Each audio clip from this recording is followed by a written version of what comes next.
सामाजिक समरसता जात नहीं, योग्यता से बने पुजारी। राम मंदिर में होंगे 24 पुजारी। इसमें से 2 एससी, 1 ओबीसी 3 माह के परीक्षण के बाद होंगे तैनात। नगरी भगवान राम की है, संदेश भी आदर्श और सामाजिक समरसता का होगा। रामलला की प्राण प्रतिष्ठा के साथ ही पुजारियों से जुड़े नए प्रतिमान गढ़े जाएंगे।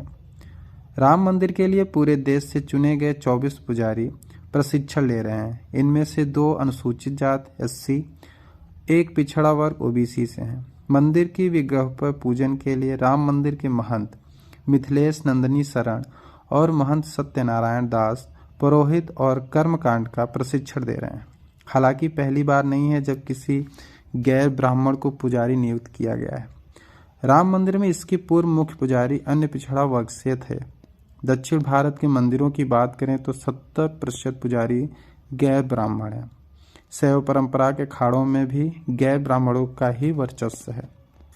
कठिन प्रशिक्षण में मोबाइल पर रोक होगी। सभी पुजारियों को रामानंदी परंपरा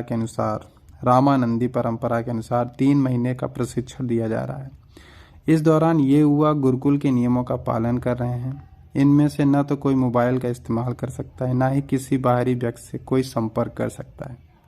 वहीं स्वामी जितेंद्रानंद सरस्वती महामंत्री अखिल भारतीय संत समिति के बोलते हैं कि पुजारियों का चयन सिर्फ योग्यता के आधार पर किया गया है। स्वामी रामानंद ने कहा कि जात पात पूछे नहीं कोई, हरि का भजे सोई हरि कोई। प्राण प्रतिष्ठा के साथ ही समाज को भी एक नया संदेश देने के लिए तीर्थ क्षेत्र ट्रस्ट ने यह पहल। नवरत्नों के समेरु पर्वत पर विराजमान होंगे रामलला। काशी में हुआ है तैयार। सप्त मृतिका और सप्त धान्य से भी अयोध्या पहुंचे। प्राण प्रतिष्ठा के बाद रामलला को नवरत्न के समेरु पर्वत पर विराजमान कराया जाएगा। इस सुमेरु पर्वत का काशी में कुशल कारीगरों से तैयार कराया गया है। इसके निर्माण में नवरत्नों में हीरा, पन्ना, नीलम, मोती, पुखराज, मूंगा, गोमेद, रूबी, लहसुनिया के साथ ही सोना भी लगाया गया है। सुमेर पर्वत के साथ सप्त धान्य और सप्त मृतिका भी काशी से लाया गया है। राम मंदिर और रामलला की प्राण प्रतिष्ठा का मुहूर्त निकालने वाले पंडित गणेश्वर शास्त्री द्राविड़ और काशी विद्युत परिषद के पदाधिकारियों के इन सभी वस्तुओं को लेकर श्री राम जन्मभूमि तीर्थ क्षेत्र ट्रस्ट के महासचिव चंपत राय इसे अयोध्या पहुंचने काशी विद्युत परिषद ने ही रामलला के विग्रह को नवरत्नों के सुमेर पर्वत पर विराजमान कराने की सलाह दी थी। 2 कैरेट से अधिक हीरा। सुमेर पर्वत में 2 कैरेट के ऊपर हीरा, 9.25 रत्न के ऊपर हीरा, पन्ना, नीलम, मोती, पुखराज, मूंगा, गोमेद, रूबी, लहसुनिया है। सप्त मृतिका। काशी के देवालयों में मिट्टी, अश्वालय, गौशाला, वैश्यालय, यज्ञशाला, गंगा, खेत की मिट्टी भेजी गई है।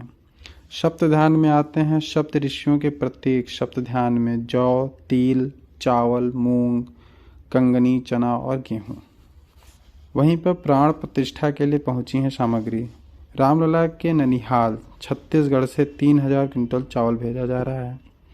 ससुराल नेपाल के जनकपुर से मेवा, फल, मिठाई, वस्त्र, आभूषण से सजी 1100 थाल 5 जनवरी तक अयोध्या पहुंच जाएंगे।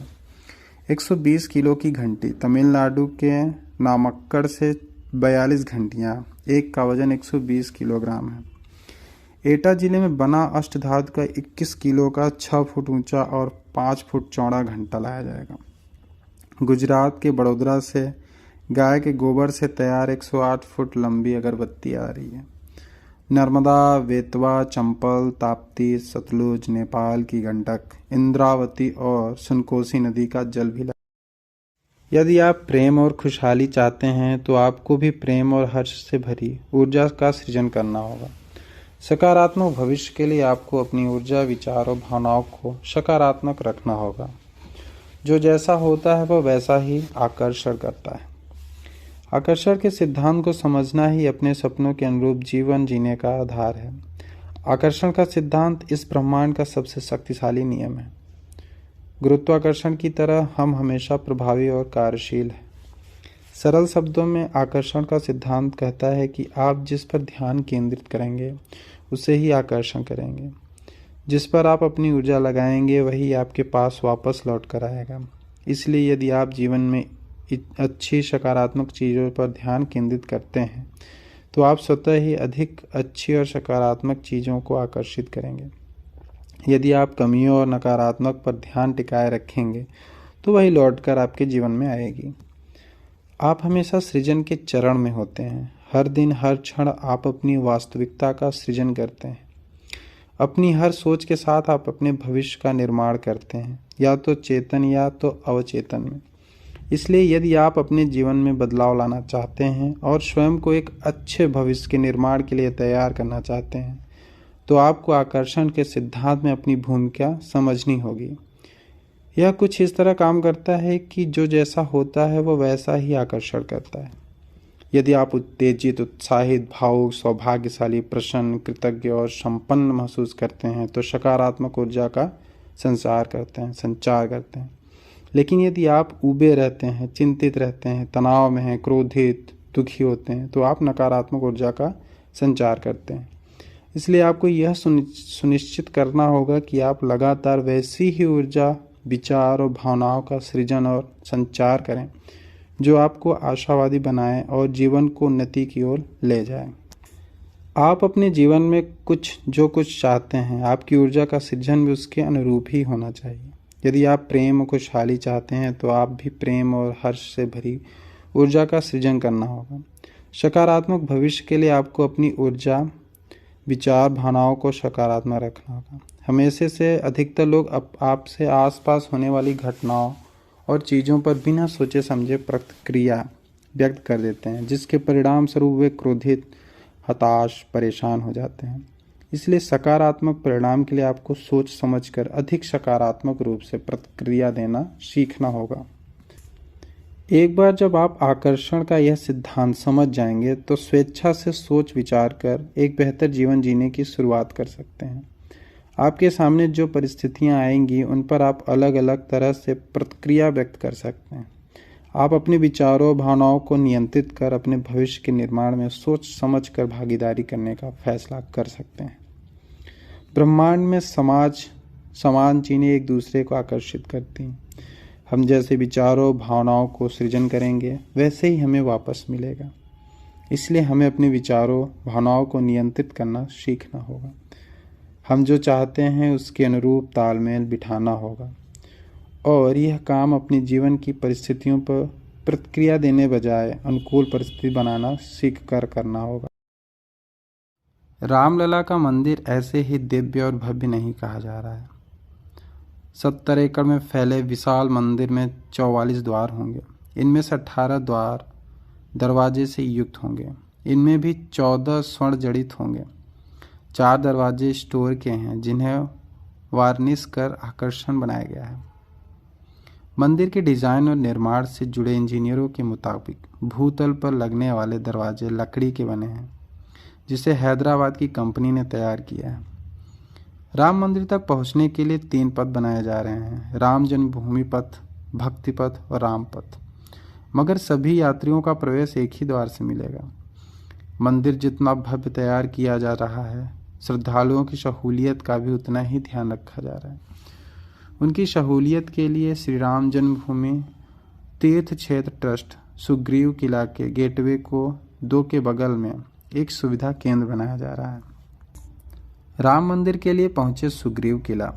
निर्माण से जुड़े एक इंजीनियर बताया कि तीर्थ यात्रियों को राम मंदिर जाने के लिए सुग्रीव किला आना होगा। भक्तों को बिड़ला धर्मशाला के सामने तैयार किए जा रहे द्वार से सुग्रीव किला होते हुए प्रवेश मिलेगा। इंजीनियरों के मुताबिक सनातन धर्म के पुराने मंदिरों में प्रवेश द्वार कुछ दूर पर बनाए गए हैं, जहां भी जन्मभूमि की परिधि से 600 मीटर पहले बिड़ला धर्मशाला के सामने 35 फुट ऊंचे 2 गेटवे बनाए गए हैं। गेटवे के अंदर आने पर दोनों तरफ फुटपाथ के साथ 75 फुट चौड़ी रोड बनाई गई है। इस पथ से तीर्थयात्री मंदिर की ओर जाएंगे। इस पथ पर फर्श सैंडस्टोन से बनाया गया है, जिस पर 9 कैनोपी बनाई गई है। कैनोपी के बाद बाएं हाथ पर 16 काउंटर के साथ बैग स्कैनर बन रहे हैं, जहां से सुविधा केंद्र के सामने पहुंचेंगे। यहाँ बेवेज काउंटर के बगल से दोबारा इसी पथ पर आ जाएंगे। अमावा मंदिर के पीछे पहुंच जाएंगे। यहाँ से निकलने के बाद मंदिर के दर सुरक्षा में अभेद होगा तीर्थक्षेत्रपुरम। राम मंदिर आंदोलन में जीवन खपाने वाले के नाम पर है नगर। तीर्थक्षेत्रपुरम यानी पुराना बाग बीजेसी में श्री राम जन्मभूमि तीर्थ क्षेत्र ट्रस्ट की ओर से बनाई जा रही है। 10 सिटी को 6 नगरों में बांटा गया है। इन नगरों का नामकरण मंदिर आंदोलन में जीवन खपाने वाले महापुरुषों के नाम पर किया गया है। सुरक्षा और अन्य व्यवसायों को देखरेख के लिए गली प्रमुख तैनात किए जाएंगे। तीर्थ क्षेत्रपुरम में 5 भोजनालय एक संस्था चलाएगी, जहां संतों के लिए 1400 कमरे तैयार किए गए हैं। करीब 300 वाहनों की पार्किंग के साथ ही चालकों को ठहरने के लिए अलग इंतजाम है। विश्व हिंदू परिषद के केंद्रीय पदाधिकारी और तीर्थ क्षेत्र के पुरम के प्रभारी कोटेश्वर बताते हैं कि परमहंस रामचंद्र दास, गोरच पीठाधीश्वर महंत अवैधनाथ, बाबा राम अभिलाष दास, वामदेव जी महाराज वरिष्ठ पदाधिकारी रहे। मरणोपंत पिंगले, ओंकार भावे के नाम पर नगरों के नाम हैं। प्रशासनिक भवन क्षेत्र को अशोक सिंघल परिसर का नाम दिया गया। केंद्रीय प्रशासन के अलावा हर नगर का अपना सूचना प्रसारण केंद्र होगा, ताकि भोजन जलपान के लिए बुलाया जा सके। पुस्तकों का स्टॉल भी लगाया जाएगा। कोटेश्वर के अनुसार BSNL, एयरटेल, जियो का मोबाइल टावर के लिए जगह आवंटित कर दी गई है। 2 गाड़ियों से लैस नलकूप और फायर स्टेशन भी होगा। हर नगर में OPD, 2 नलकूप और वाटर टैंक होंगे। प्रत्येक नगर में पानी आपूर्ति के लिए 2 नलकूप के अतिरिक्त 3-3 हजार लीटर के वाटर टैंक भी होंगे। हर एक नगर के लिए 12,000 लीटर पानी का इंतजाम है। पूरे परिसर तक आवाज पहुंचने के लिए ध्वनि विस्तारित की व्यवस्था की गई है। मौसम के नज़ाकत को देखते हुए नगर में OPD स्थापित की गई है। 10 बेड का अस्पताल है तो है ही। परिषद के प्रभावी गजेंद्र जी बताते हैं कि बिजली आपूर्ति के लिए पुरम में 3 ट्रांसफार्मर भी लगे हों। वहीं नए वर्ष पे रामलला को 56 भोज का प्रसाद अर्पण किया गया। इसके लिए लखनऊ से 56 व्यंजनों की सजी थाली अयोध्या पहुंची। इस 56 भोग प्रसाद के विभिन्न प्रकार की मिठाइयाँ शामिल हैं। राम जन्मभूमि के मुख्य पुजारी आचार्य सत्येंद्र दास ने बताया कि प्रतिवर्ष रामलला को नए वर्ष के मौके पर 56 प्रकार के व्यंजन का भोग लगाया जाता है। यह वर्ष का पहला माह काफ़ी महत्वपूर्ण भी है, क्योंकि इसी माह 22 जनवरी को रामलला अपने भव्य महल में विराजमान होंगे। प्राण प्रतिष्ठा के बाद पूरे देश को राममय बनाने के लिए विभिन्न राज्यों से अयोध्या स्पेशल ट्रेन चलेगी। दर्शन करने वाले लोग वापस जाकर राम मंदिर को अपने गांव में चर्चा करेंगे। प्राण प्रतिष्ठा वाले दिन कम से कम 1 लाख गाँव में इस कार्यक्रम का सीधा प्रसारण होगा। इसके अतिरिक्त 5 लाख मंदिरों में प्राण प्रतिष्ठा उत्सव मनाए जाएंगे। पार्टी की योजना 22 जनवरी को दीपावली के रूप में देने की है। चूंकि कार्यक्रम बड़ा है, ऐसे में नेतृत्व चाहता है कि संघ और विहिप कार्मिकों का राज्य, जिला और ब्लॉक स्तर पर भाजपा कार्यकर्ताओं का सहयोग मिले। बैठक में अक्षत निमंत्रण कार्यक्रम और भाजपा कार्यकर्ताओं के सक्रिय उपस्थिति तय करने की रणनीति बनाएगी। करीब 3 महीने में 2.5 करोड़ श्रद्धालुओं को भाजपा उपलब्ध कराएगी दर्शन सुविधा। लोकसभा चुनाव में राम मंदिर निर्माण अपने पक्ष में भुनाने के लिए भाजपा कमर कस ली है। पार्टी ने 22 जनवरी को रामलला की प्राण प्रतिष्ठा के बाद अप्रैल महीने तक देश भर के 2.5 करोड़ लोगों को दर्शन सुविधा उपलब्ध कराने की योजना बनाई है। पार्टी की योजना विश्व हिंदू परिषद और राष्ट्रीय स्वयंसेवक संघ के अक्षत निमंत्रण कार्यक्रम के तहत 10 करोड़ लोगों से सीधा संवाद करने की है। इस संबंध में विस्तृत रूपरेखा तैयार करने के लिए मंगलवार को भाजपा अध्यक्ष JP नड्डा और गृह मंत्री अमित शाह की मैराथन में बैठक हुई। इस बैठक में देश के सभी राज्यों से कम 2 पदाधिकारी मौजूद होंगे। इसमें विहिप और संघ के कार्यक्रम के सफल बनाने, प्राण प्रतिष्ठा वाले दिन पूरे देश को राममय बनाने और राम मंदिर आंदोलन के विपक्ष में नकारात्मक भूमिका के प्रचार प्रसार के व्यापक रणनीति तैयार की जाएगी। पार्टी ने इस संबंध में एक बुकलेट तैयार किया है। इसमें राम मंदिर निर्माण की राह समय समय पर विपक्ष की ओर से डाले गए अड़चनों को व्यापक वर्णन किया गया है। भाजपा की राजनीति राम मंदिर के उद्घाटन के चलते पूरे देश में राममय बनाने की है। इसके तहत सोमवार से संघ और विहित पूजित अक्षत पत्रक और रामतल की तस्वीरें बांटने सिलसिला शुरू किया जाएगा। अक्षत निवेदन की जाने योजना कम से कम 10 करोड़ लोगों तक पहुंचने की है। प्राण प्रतिष्ठा के बाद पूरे देश में 2.5 करोड़ लोग अप्रैल महीने तक राम मंदिर दर्शन करने की है। इसमें हर लोकसभा कम से कम 5,000 लोग राम मंदिर का दर्शन करेंगे। 1 लाख गांव में होगा सीधा प्रसारण।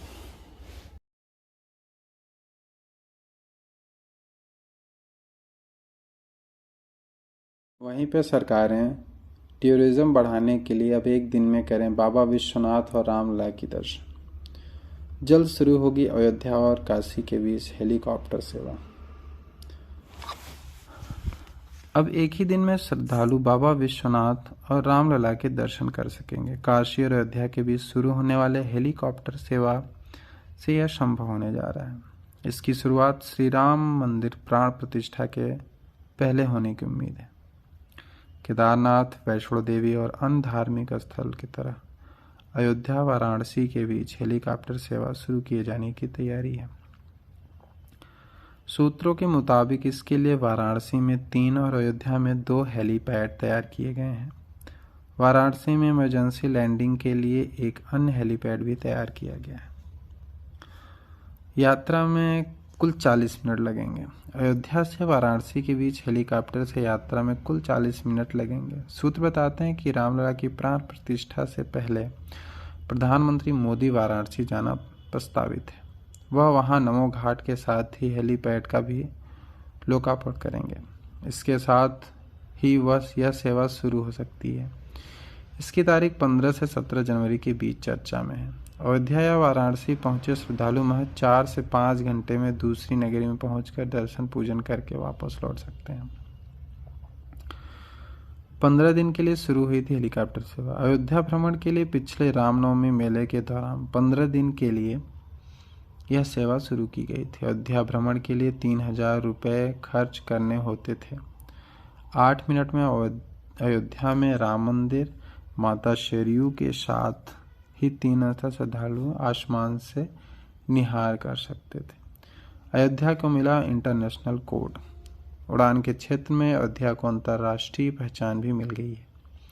अंतर्राष्ट्रीय वायु परिवहन संघ के महर्षि वाल्मीकि अंतर्राष्ट्रीय हवाई अड्डा अयोध्या रामधाम के लिए कोड जारी कर दिया है। यहां से उड़ान 6 जनवरी से शुरू होने वाली हैं। 2 विमान कंपनियों ने उड़ान का शेड्यूल भी जारी कर दिया है। वहीं प्राण प्रतिष्ठा समारोह से पहले 14 से लगेंगी 100 ई बसें, इलेक्ट्रिक बसें।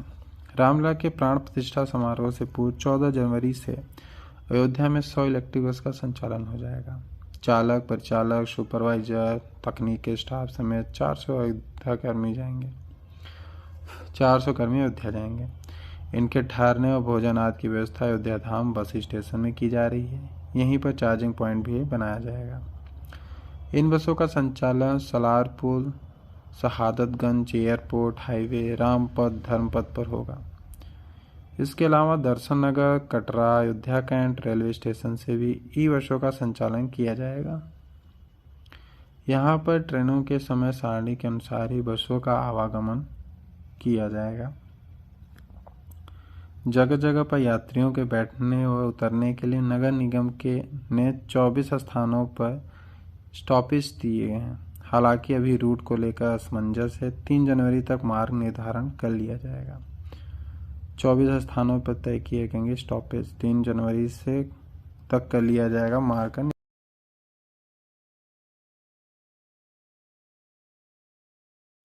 अयोध्या आख्यान। मंदिर की मुक्ति के लिए मुगलों से भिड़ गई महारानी। राम जन्मभूमि पर आक्रमण करने वाले बाबर पहला आक्रमणकारी नहीं था। विदेशी यवन राजा मिनेंडर अथवा मिलिंद, जिसे मेहर कुल भी कहा जाता है, अयोध्या पर बाबर से पहले आक्रमण कर चुका था, मगर 3 माह के भीतर ही शुंगवंशी राजा धूमेश्वर ने उसे पराजित कर मेरी अयोध्या को मुक्त कर लिया। हमले की कोशिश तो सोमनाथ मंदिर को कई बार लूटने वाले महमूद गजनवी के भांजे सलार मसूद गाजी ने भी की थी। दिल्ली, मेरठ, बुलंदशहर, बदायूं और कन्नौज के राजाओं को रौंदता हुआ, देव स्थलों को ध्वस्त करता हुआ बाराबंकी तक आ गया। बहराइच पर आक्रमण कर अयोध्या पहुंचना चाहता था, पर 1034 ईस्वी में कौशल के महाराजा सुलेहदेव ने उसे और उसकी 1,30,000 की सेना को भी खत्म कर दिया। अयोध्या सुलेहदेव की उपराजधानी थी, पर 1528 में बाबर ने सेनापति मीर बाकी ने जो हमला किया, मेरी अयोध्या की मुक्ति और संघर्ष की दास्तां लंबी हो गई। मंदिर तोड़ने की खबर मिलते ही भाटी नरेश महताब सिंह, हंसवर नरेश, रणविजय सिंह हंसवर के राजगुरु पंडित देवी दीन पांडे ने मीर बाकी को सीमा पर हमला कर दिया। 15 दिन युद्ध चला। बाबर की जीवनी तुजुक बाबरी में देवदीन की शौर्य का जिक्र करते हुए लिखा कि उन्होंने 700 से अधिक सैनिकों को अकेले मौत के घाट उतारा। अंग्रेजी इतिहासकार कनिंघम ने लखनऊ गजेटियर में लिखा, 1.74 लाख लाशें गिरने के बाद भी मीर बाकी मंदिर तोड़ सका। जन्मभूमि की मुक्ति के लिए हुमायूं के समय 10 बार युद्ध हुए। बलरामपुर की महारानी जयराज कुंवरी स्त्री सेना, स्वामी महेश्वरानंद साधु सेना लेकर मुगलों से भिड़ गए। दरबार अकबरी ने तो लिखा कि जयराज कुंवरी ने जन्मभूमि पर अधिकार भी पा लिया।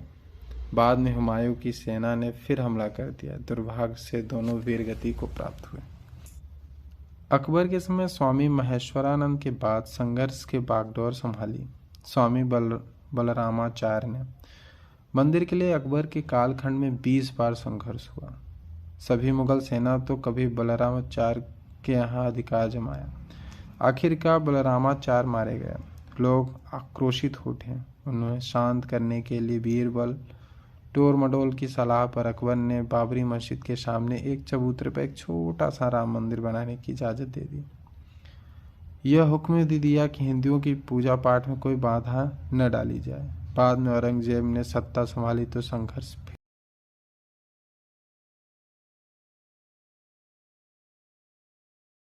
सरयू तीरे पार लग रही जीवन की वैतरणी। आर्थिक रूप से कमजोर लोगों की जीविका का बड़ा सहारा बनकर उभरा है सरयू घाट। गंगा बड़ी गोदावरी, तीरथ बड़ी प्रयाग, सबसे बड़ी अयोध्या नगरी जहाँ राम लीन है अवतार। यह कहावत अयोध्या का मध्य बताती है कि परिदृश्य अब तेजी से बदल रहा है। आस्था पूजन ग्रंथ लेखन से हटकर अयोध्या चहुमुखी विकास के पथ पर अग्रसर है। सरयू घाट अपने धार्मिक महत्व के परे लोगों को रोजगार देने के रूप में खुद को परिभाषित कर रहा है।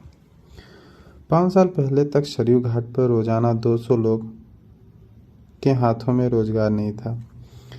अब 2000 से अधिक परिवार जीवन यही घाट मुस्कान बिखेर रही है। त्रिभुवन मिश्रा 3 साल से यहाँ पे नींबू चाय बेच रहे थे। बताते हैं कि पहले 5-6 चाय वाले रहे होंगे, अब रोजाना 100 कप चाय बेच लेते हैं। अब 100 से अधिक चाय वाले और वह अकेले ही 200 से 300 रुपये का चाय बेच लेते हैं। घाट पर पर्यटकों को घूमने के लिए अब 15 गुना ज़्यादा नावें हर वक्त तैयार रहती हैं। फल प्रसाद के साथ फास्ट फूड की दुकानें भी खुल रही हैं। सिद्ध संत देवहरा बाबा ने राम मंदिर आंदोलन के बीच 34 साल पहले अयोध्या में निर्विघ्न राम मंदिर बनाने की भविष्यवाणी कर दी थी। तत्कालीन प्रधानमंत्री राजीव गांधी बाबा से मुलाकात वृंदावन के देव आश्रम पहुंचे थे।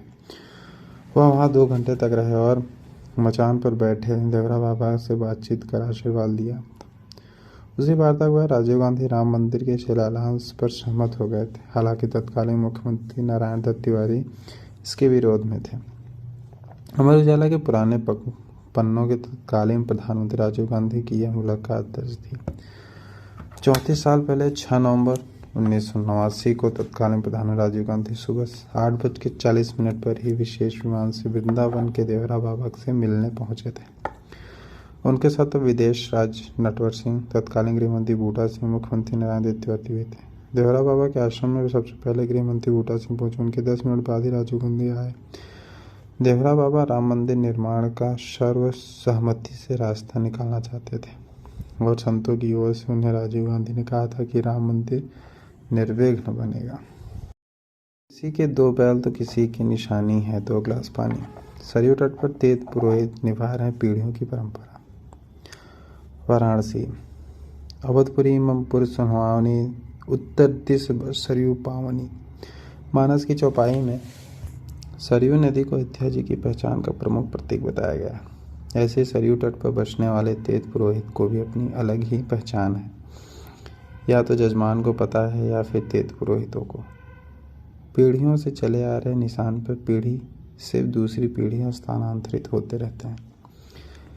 किसी के 2 बैल, किसी का 2 गिलास पानी, गुब्बारा का झंझाट तो गुलाब के फूल का झंडा। सरयू तट पर पंडे और पुरोहितों की पहचान यही है।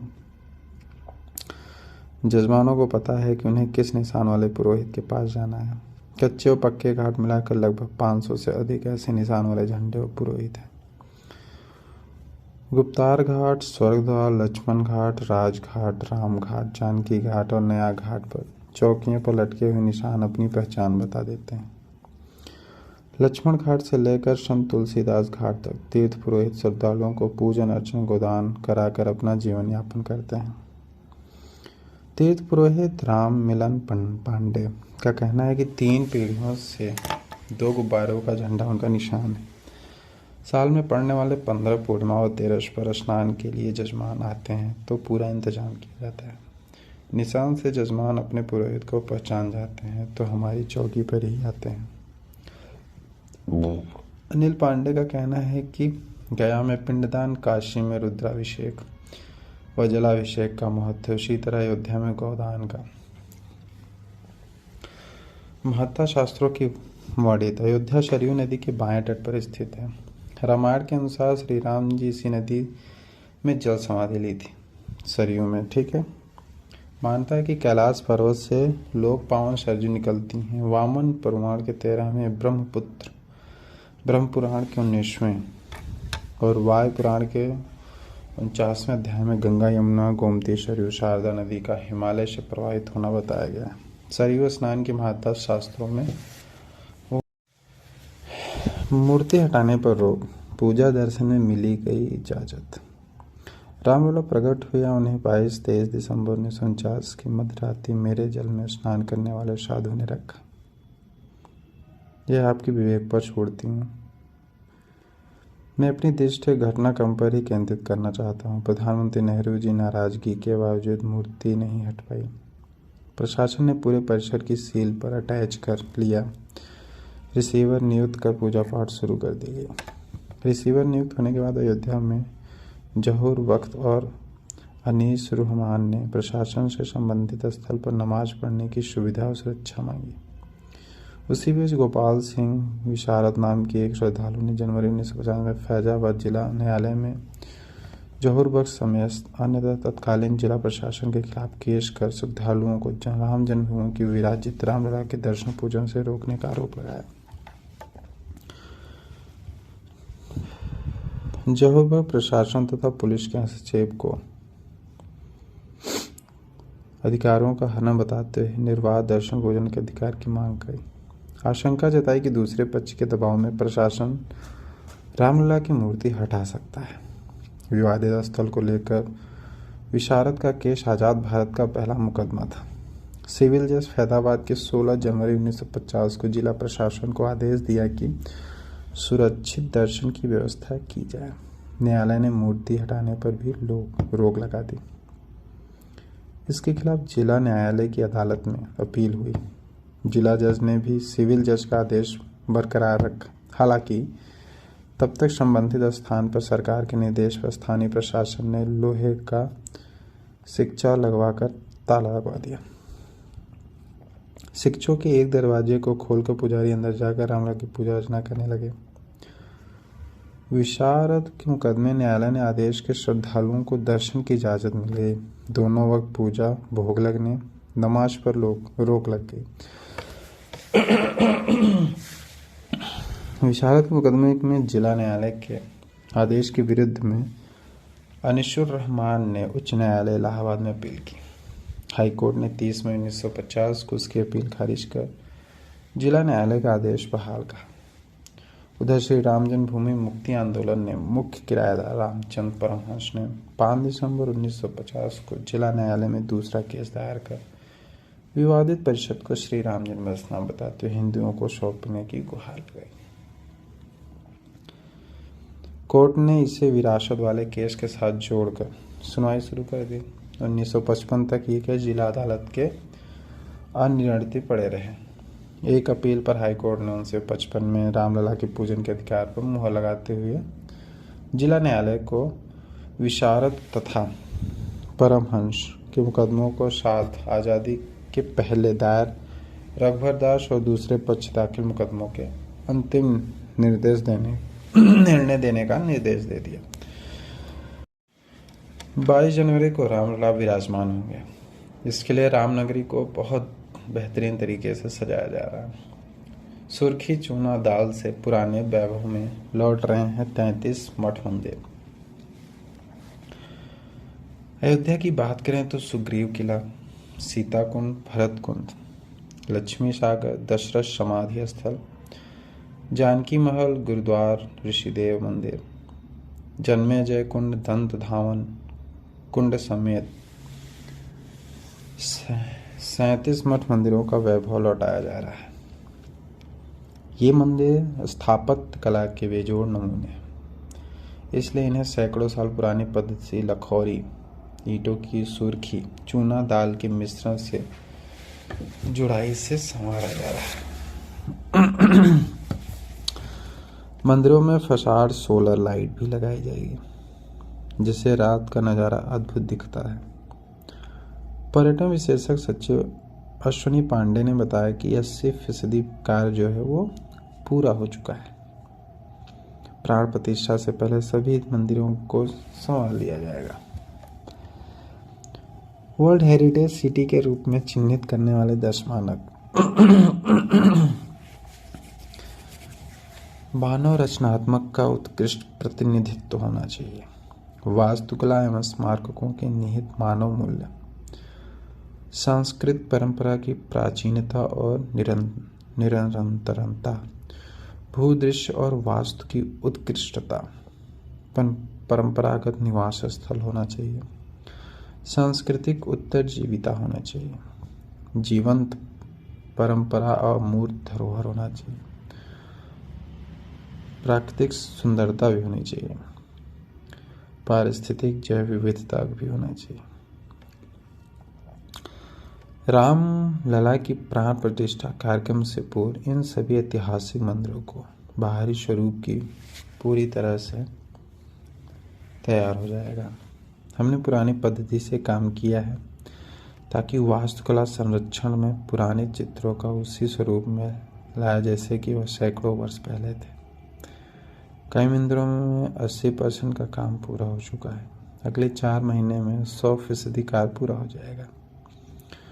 मंदिरों के पुराने स्वरूप लौटाने के साथ ही उनके आसपास जिन सुविधाओं का विशेष ध्यान रखा है, तीर्थयात्री पर्यटकों के लिए खान पान, शौचालय तथा उनके बैठने के लिए, अभी काम पूरा लगभग होने को है, जिससे ज़्यादा से ज़्यादा लोग आएंगे और अयोध्या नगरी में बसेंगे और हमारे प्रभु श्री राम का स्वागत करेंगे।